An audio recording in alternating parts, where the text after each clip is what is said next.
Well,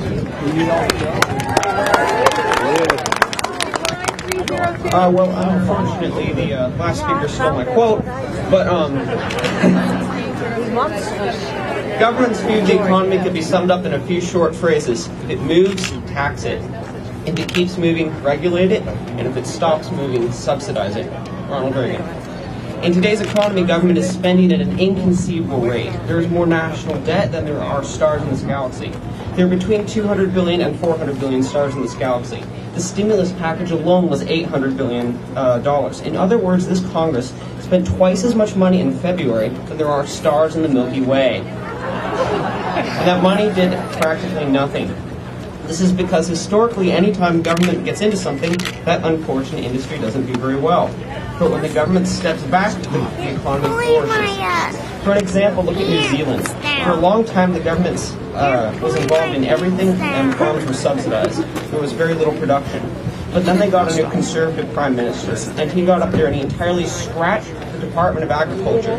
And the farmers whined for a while, and then they started to innovate. Things got better very quickly. Now, look what happens. Now look what happens when government tries to step into everything. Specifically, look at China in the year 1970. It was miserable. It was tiny amounts of production. In fact, it had a gross domestic product of $92 billion, according to NationMaster.com, which uses the World Fact Book. When they opened up to Western ideas, however, things got better very quickly.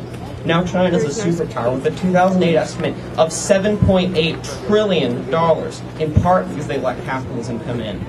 Now let's get back to our own economy.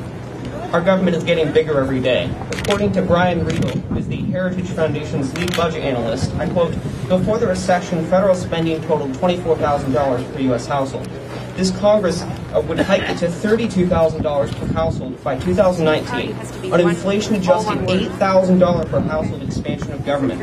Even the steep tax increases planned for all taxpayers would not finance all of this spending.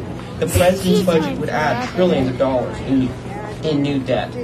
Our government is big and getting bigger, and there is no end in sight. It's just purely ridiculous. This nation at the current rate is going to get further and further into debt." Now think about that statistic about government taking $32,000 per household. The average household salary in the U.S. as of 2007 was about $50,000, according to the U.S. Census. If you take away $32,000 of that $50,000, you have $18,000 left. So after buying food, we will all have very small amounts of money to spend. If we don't have extra money to spend, then all of the services jobs will have to quit because there will be no money coming in for them. When they drop out, they're going to go on welfare and take up more government money. And that will cause more people to lose their jobs.